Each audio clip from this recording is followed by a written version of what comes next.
She looked me dead in the eye and said, "I could leave you any time. There are plenty of men who'd treat me better." Her words hit hard, but I didn't flinch. I just said, "Noted." Months later, she was the one crying, begging me not to walk away. My name is Jonathan, I'm 32, and for the longest time, I believed that love meant holding on no matter what. My girlfriend, Claire, was beautiful, confident, and knew exactly how to command a room. When we first met, she made me feel like the luckiest man alive. But somewhere along the way, our relationship turned into something else entirely. A game of control disguised as love. I just didn't realize it until that night in our kitchen at 11:30 p.m. when she looked me in the eye and said the words that finally broke something inside me. "Do you realize I could walk out on you anytime?" she said, her voice cold and sharp. "There are plenty of men who would treat me better." I was still in my work clothes, covered in dust after pulling a 14-hour shift at the construction site I was overseeing. The dinner she made was sitting cold on the counter. I'm a structural engineer here in Austin, and when deadlines hit, they hit hard. I thought coming home late was a sacrifice I was making for our future. Apparently, in her eyes, it was a reason to remind me how replaceable I was. It wasn't even the first time she'd said something like that. Actually, the more I thought about it, the more I realized Claire had a habit of dropping those little verbal bombs whenever we disagreed. Last month, when I asked her to help with groceries because I'd been covering every expense for almost a year, she gave me that look, the one that made me feel small, and said, "Maybe I should find someone who appreciates what I bring to the table." Then 2 weeks ago, when I brought up her job search, since she'd quit her marketing assistant job to focus on being an influencer, she snapped, "I don't have to stay here and listen to this."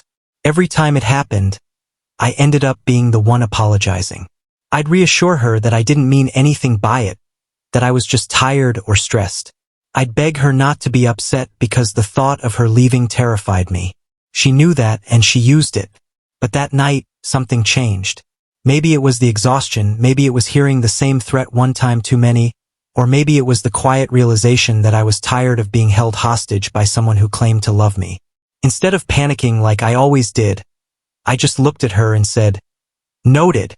That was it. No argument. No apology. Just one word. Claire stared at me like I'd spoken a foreign language. She waited for the performance she'd come to expect. The pleading, the promises, the desperate attempts to smooth things over. But it didn't come. I heated my cold dinner in the microwave, ate it in silence, and let her huff around the apartment, making her dramatic sighs. Eventually, she went to bed angry, probably expecting me to come crawling in later like always. But I didn't. Instead, I sat at the kitchen table with my laptop and started doing something I'd never done before. I began to imagine what my life would look like without her. I opened a spreadsheet and started calculating. If she left, I'd only need a one-bedroom apartment instead of this two-bedroom place. That alone would save me about $400 a month. Without covering her groceries, her self-care shopping sprees, or the random Amazon orders that arrive daily, I'd probably save another $600 easily. I even started looking at apartment listings, just out of curiosity. Then I opened another tab and researched how to open a separate savings account, something she wouldn't have access to, something that was mine alone. By the time the clock hit 3 in the morning, I had an entire plan mapped out. Not because I wanted her to leave, but because, for the first time in 3 years, I was preparing for the possibility instead of living in fear of it. The weirdest part was how calm I felt. No anger, no panic, just quiet relief. The next morning, Claire acted like nothing had happened. She made coffee, kissed my cheek, and hummed as she scrolled through her phone. It was like the night before didn't exist. I let her think that. I wasn't ready to show my hand yet. But as I typed that morning's work report, something hit me like a freight train. This pattern had been going on for years. Every argument, every disagreement, every time I tried to express a need or set a boundary, she used the same weapon, the threat to leave. And every single time I folded. I'd let her manipulate me into silence because I was terrified of losing her. But the truth was, she didn't want to leave. She wanted control. and I had given it to her on a silver platter. That night, while she scrolled through her phone and I pretended to be busy with work, I made a silent promise to myself. I would never let anyone use fear as a way to keep me. Not again. Over the next few weeks, something in me quietly changed. I didn't argue with Claire anymore. I didn't beg her to see my point or try to explain myself whenever she twisted my words. I simply stopped engaging. When she tried to start a fight, I'd nod, smile, and go back to whatever I was doing. When she made a snide remark about my job, my clothes, or my lack of ambition, I didn't react. I let silence answer for me, and that silence scared her more than any argument ever could. Because for the first time, she didn't have control. It was strange watching her confusion turn into panic.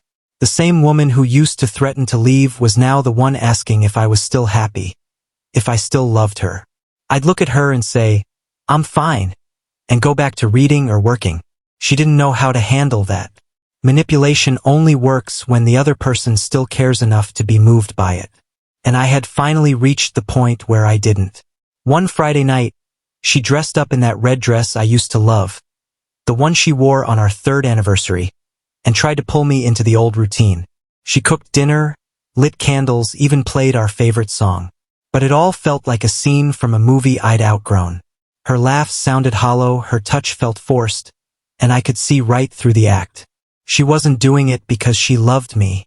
She was doing it because she could feel me slipping away, and she needed to reclaim the power she'd lost. That night, when she reached out and tried to kiss me, I stepped back. The look on her face said everything. "What's wrong with you?" she asked, her voice cracking. "You've been distant." I looked at her for a long time before I finally spoke. "You remember all those times you said you could leave any time you wanted?" I said quietly. "I believed you. I believed that if I didn't keep you happy, you'd go. So I tried. I changed myself over and over just to keep you around. But you know what's funny? The moment I stopped trying to make you stay, you're the one afraid of me leaving." Her eyes filled with anger, then panic. She tried to argue, tried to twist my words like always, but I didn't respond. I just walked away, went into the bedroom, and slept better than I had in years. Over the next few days, the distance between us turned into a wall. She'd ask me to go out, I'd politely decline. She'd try to pick a fight, I'd stay calm. Eventually, she started crying. Not because she was sad about losing me, but because her games didn't work anymore. She couldn't stand that she didn't have control. One morning, she packed a bag. I watched her from the kitchen table as she moved around the apartment, throwing clothes into a suitcase. "You're really just going to let me leave?" she asked. I took a sip of my coffee and said, "You've been saying you would for years. I figured you finally meant it." She stared at me like she was looking at a stranger. Then she whispered, "You've changed." I smiled because she was right. I'd stopped begging, stopped explaining, stopped apologizing for things that weren't my fault. She left that afternoon. I didn't chase her. I didn't text or call. I just sat in the silence she left behind and realized how peaceful it was. That night, I cooked dinner for one, watched a movie, and fell asleep without that familiar weight on my chest. For the first time in years, I wasn't afraid of being alone. A week later, she texted me. "I miss you," she wrote. "Can we talk?" I looked at the message for a moment, then locked my phone and set it down, because I finally understood something I'd spent years ignoring. Love isn't about who you can't live without. It's about who you can live with, without losing yourself. I never replied to her message, not out of anger, but out of peace, because I knew that if I let her back in, I'd be back in the same cycle, apologizing, explaining, shrinking, and I'd worked too hard to become the version of myself who didn't need permission to be free. Weeks passed, then months, and with every passing day, I felt lighter. I started running in the mornings, reconnected with old friends, even took a trip to the mountains by myself. I remember standing at the edge of a cliff one morning, watching the sunrise paint the sky orange and gold, and thinking, this is what freedom feels like. Not the loud kind that comes with revenge or victory, but the quiet kind that comes from choosing yourself after years of choosing someone who never chose you back. That's the thing about people like Claire. They don't expect you to leave. They expect you to break. But when you finally walk away calmly, without shouting, without begging, without explaining, that's when they realize the game is over. And the best part? You don't even need to win. You just need to be free. Sometimes the strongest thing you can do isn't fighting for someone to stay. It's having the courage to let them go. If you've ever walked away from someone who tried to control you, hit that subscribe button, because you deserve to be proud of it.